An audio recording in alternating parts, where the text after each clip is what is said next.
தமிழ் நெஞ்சங்களுக்கு வணக்கம். இன்னைக்கு இந்த வீடியோல நம்ம எத பத்தி பார்க்க போறோம் அப்படின்னா, நம்ம Airtel international roaming plan recharge பண்ணியிருப்போம். ஸோ அப்படி ரீசார்ஜ் பண்ணியும் பார்த்தீங்கன்னா, நம்மளால கூகுள் பே லிங்க் பண்ணாத மாரி இருக்கும். ஓகேவா? ஸோ நம்ம கூகுள் பேவை ரிஜிஸ்டர் பண்ணும்போதோ, அல்லது பேங்க் லிங்க் பண்ணும்போதோ நம்மளுக்கு எரர் வரும். ஸோ இத பார்த்தீங்கன்னா, நெறைய பேர் கமெண்ட் செக்ஷன் கேட்டிருந்தீங்க. சேம் டவுட் நெறைய பேர் கேட்டிருந்தீங்க. இப்போ நான் உங்களுக்கு லைவாவே பண்ணி காமிக்கிறேன். ஓகே. இப்போ பார்த்தீங்கன்னா, என்னுடைய கூகுள் பே அக்கவுண்ட் எல்லாத்தையும் நான் கிளியர் பண்ணிக்கிறேன். ஓகேவா? உங்களுக்கு ஃபர்ஸ்ட்லேருந்து ரிஜிஸ்டர் பண்ணி அத லிங்க் பண்ணி காமிக்கணும் அப்படின்றதால பண்ணி காமிக்கிறேன். இப்போ நான் கூகுள் பே ஓப்பன் பண்ணிக்கிறேன். ஓகே. இதில என் நம்பர் நான் என்டர் பண்ணிட்டேன். இங்க கன்டின்யூ அப்படின்றத குடுத்து எல்லா பெர்மிஷனும் அக்செப்ட் பண்ணிக்கிறேன்.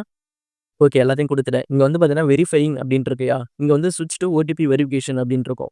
ஓகே. இந்த ஓடிபி நார்மலா வந்துரும். நீங்க இன்கமிங் எஸ்எம்எஸ் மட்டும் அவைல் பண்ணி வச்சிருந்தீங்கனாலே போதும். நார்மலா வந்துரும். ரிஜிஸ்டர் பண்ணும்போது உங்களுக்கு ப்ராப்ளம் வராது. ஓகேவா? இதிலேயே உங்களுக்கு ப்ராப்ளம் வருது அப்படின்னா, இன்கமிங் எஸ்எம்எஸ் ஏதோ ஒரு ப்ராப்ளம் உங்க இதில இருக்கு. பட் அந்த 98 பிளான பொறுத்தவரைக்கும் உங்களுக்கு இந்த இன்கமிங் எஸ்எம்எஸ்ன்றது ஃப்ரீயா கிடைச்சிரும். அதாவது இந்த ஓடிபிலாம் ஃப்ரீயா வந்துரும். ஓகேவா? பட் உங்களுக்கு எங்க ப்ராப்ளம் வரும் அப்படின்னா, இந்த மாரி பேங்க் அக்கவுண்ட்ட லிங்க் பண்ணும்போது தான் ப்ராப்ளம் வரும். ஸோ அது என்ன ப்ராப்ளம் அப்படின்றத நான் லைவா பண்ணி காமிக்கிறேன். ஓகே. எனக்கு ஆக்டிவேட் பேங்க் அக்கவுண்ட் இருக்கு. உங்களுக்கு நார்மலா அந்த லிங்க் ஆப்ஷன் தான் காமிக்கும். ஓகேவா? எல்லாமே ஒரே ப்ராசஸ் தான். எனக்கு இங்க ஆக்டிவேட் அப்படின்னு காமிக்குது. இத பார்த்து நீங்க கன்ஃப்யூஸ் பண்ணிக்கணும் அப்படின்னு அவசியம் கிடையாது. இங்க நான் இந்தியன் பேங்க் செலக்ட் பண்ணிக்கிறேன். இங்க கன்டின்யூ அப்படின்றத பிரஸ் பண்றேன். ஸோ இத பிரஸ் பண்ணிட்டோனே நமக்கு பெர்மிஷன் எல்லாமே கேட்கும். இது எல்லாமே அலோ குடுத்துருங்க. ஓகேங்க. கீழ பார்த்தீங்கன்னா, செண்டிங் எஸ்எம்எஸ்ஸஸ் அப்படின்னு ஒரு ஆப்ஷன் வரும். ஓகேவா? உங்களுக்கு இப்படி தான் வரும். இது வந்துட்டோனே வெரிஃபையிங் நம்பர் அதுக்கப்புறம் பார்த்தீங்கன்னா, உங்களுடைய பேங்க் அக்கவுண்ட் ஆட் ஆகிடும். ஓகேவா? இங்க தான் நெறைய பேருக்கு குட் நாட் சென்ட் எஸ்எம்எஸ் அப்படின்னு ஒரு எரர் வரும். இந்த எரர் எதனால வருது அப்படின்றத இப்ப நான் சொல்றேன். இங்க நம்மளுடைய மெசேஜ் பாக்ஸ் ஓப்பன் பண்ணிக்கலாம். மெசேஜ் அப்ளிகேஷன் எல்லாருடைய ஃபோன்லயும் இருக்கும். அத பார்த்தீங்கன்னா ஓப்பன் பண்ணிக்கலாம். இப்போ அதில நீங்க கீழ பார்த்தீங்க அப்படின்னா, ஒரு அவுட்கோயிங் எஸ்எம்எஸ் சென்ட் ஆகிறது உங்களுக்கு தெரியும். நான் மார்க் பண்ணி காமிக்கிறேன். ஸோ இது ஃபுல்லாமே பார்த்தீங்கன்னா, அவுட்கோயிங் எஸ்எம்எஸ் என்னுடைய ஃபோன்ல சென்ட் ஆகியிருக்கு. பேக்கிரவுண்ட்ல சென்ட் ஆகியிருக்கு. நீங்க என்ன நெனச்சிருப்பீங்க அப்படின்னா, இன்கமிங் எஸ்எம்எஸ் ஏதோ ஒரு ஓடிபி தான் வரப்போகுது அப்படின்னு நெனச்சிருப்பீங்க. பட் உங்களுக்கு பேக்கிரவுண்ட்ல அவுட்கோயிங் எஸ்எம்எஸ் சென்ட் ஆகும். நீங்க அந்த 98 பிளான் இன்டர்நேஷனல் ரோமிங் ரீசார்ஜ் பண்ணீங்க அப்படின்னா, அதில அவுட்கோயிங்க்கு அவங்க எந்த ஒரு ஃபெசிலிட்டியும் தரல. ஜஸ்ட் இன்கமிங் மட்டும் தான் ஃப்ரீ அப்படின்னு சொல்லியிருக்காங்க. அதனால அந்த பிளான போட்டு நீங்க கூகுள் பேவ லிங்க் பண்ண ட்ரை பண்ணீங்க அப்படின்னா, கண்டிப்பா வொர்க் ஆகாது. இதற்கு என்ன சொல்யூஷன் அப்படின்றதையும் இந்த வீடியோல நான் சொல்றேன். ஸோ அதற்கு அந்த பிளான் நான் ஃபர்ஸ்ட் ஓப்பன் பண்ணி காமிக்கிறேன்.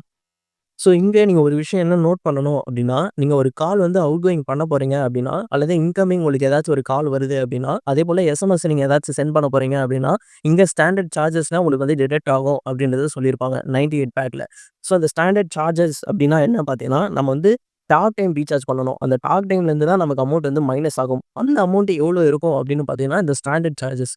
ஸோ நீங்க எந்த கண்ட்ரில இருக்கீங்களோ, அந்தந்த கண்ட்ரிக்கு அவங்க ஆல்ரெடி பார்த்தீங்கன்னா, பிரைஸ்லாம் ஃபிக்ஸ் பண்ணி வச்சுட்டாங்க. ஓகேவா? அதுதான் ஸ்டாண்டர்டா இருக்கக்கூடிய ஒரு சார்ஜ். ஸோ அந்த ஸ்டாண்டர்டா இருக்கக்கூடிய சார்ஜ் எவ்வளோ இருக்கோ, அதுதான் டிடக்ட் ஆகும் உங்களுடைய டாக் டைம்ல இருந்து. அதுதான் நீங்க புரிஞ்சுக்கணும்.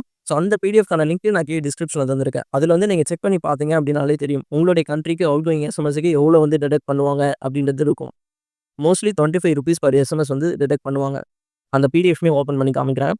ஓகே. இங்க நீங்க பார்த்தீங்கன்னா, கண்ட்ரி நேம் ஃபர்ஸ்ட் காலம்ல தந்திருப்பாங்க. அது பக்கத்தில பார்த்தீங்க அப்படின்னா, உங்களுக்கு இன்கமிங், அவுட்கோயிங் எல்லாமே இருக்கும். இதில எஸ்எம்எஸ் அவுட்கோயிங் ரேட் பார்த்துக்கோங்க.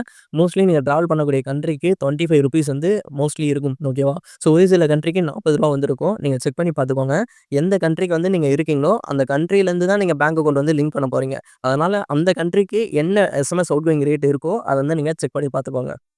ஸோ இந்த வீடியோ கடைசி வரைக்கும் பார்த்தவங்களுக்கு புரிஞ்சிருக்கும்னு நெனைக்கிறேன். இப்போ நீங்க டாக் டைம் பண்ணிட்டு, அதுக்கப்புறமா கூகுள் பேல நீங்க லிங்க் பண்ண ட்ரை பண்ணீங்க அப்படின்னா, கன்ஃபார்ம் லிங்க் ஆகும். பேக்கிரவுண்ட்ல எஸ்எம்எஸ்லாம் சென்ட் ஆகிடும். அதனால உங்களுக்கு லிங்க் ஆயிடும். ஓகேவா?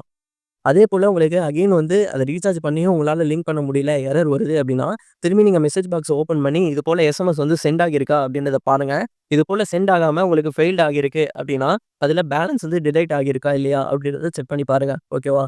சப்போஸ் உங்களுக்கு ஒரே ஒரு எஸ்எம்எஸ் சக்சஸ்ஃபுல்லா சென்ட் ஆகியிருக்கும். மிச்சம் 3 உங்களுக்கு சென்ட் ஆகியிருக்காது. ஸோ இந்த மாரி இஷ்யூ இருக்கு அப்படின்னா, நீங்க வேற ஆப்ல லிங்க் பண்ண ட்ரை பண்ணுங்க பேங்க் அக்கவுண்ட்ட. ஓகேவா? அப்படி இல்லன்னா நீங்க டாக் டைம் எக்ஸ்ட்ராவா ரீசார்ஜ் பண்ணணும் அப்படின்னு அர்த்தம். மோஸ்ட்லி இந்த ப்ராப்ளம் வராது. நீங்க ₹25 ரீசார்ஜ் பண்ணிட்டு ட்ரை பண்ணி பாருங்க. அதிலேயே லிங்க் ஆகிடும். அப்படி இல்ல அப்படின்னா, அந்த மெசேஜ செக் பண்ணி பாருங்க. இல்ல ஃபெயில்ட் ஆகியிருக்கு அப்படின்னா, நீங்க எக்ஸ்ட்ராவா டாக் டைம் ரீசார்ஜ் பண்ணிட்டு, அதுக்கப்புறம் ட்ரை பண்ணி பாருங்க. எந்த கணக்குல சொல்றேன் அப்படின்னா, ஒரு எஸ்எம்எஸ்க்கு ₹25 அப்படின்னு பார்த்தீங்கன்னா, இங்க 4 எஸ்எம்எஸ் சென்ட் ஆகுது. அதனால 4 25 போட்டோம்னா, நம்ம ₹100 ரீசார்ஜ் பண்ற மாரி இருக்கும். ஓகேவா? இந்த கணக்குல தான் சொல்றேன். பட் நீங்க ₹100 ரீசார்ஜ் பண்ண தேவையில்ல. அதுல என்ன ரேட் தந்திருக்காங்களோ, அந்த ரேட்ட மட்டும் ஃபர்ஸ்ட் ட்ரை பண்ணி பாருங்க. அது வொர்க் ஆகல அப்படின்னா, இந்த மாரி கனெக்ட் பண்ணி நீங்க ரீசார்ஜ் பண்ணிக்கோங்க. நெக்ஸ்ட் ஒரு வீடியோல பார்க்கலாம். பாய்.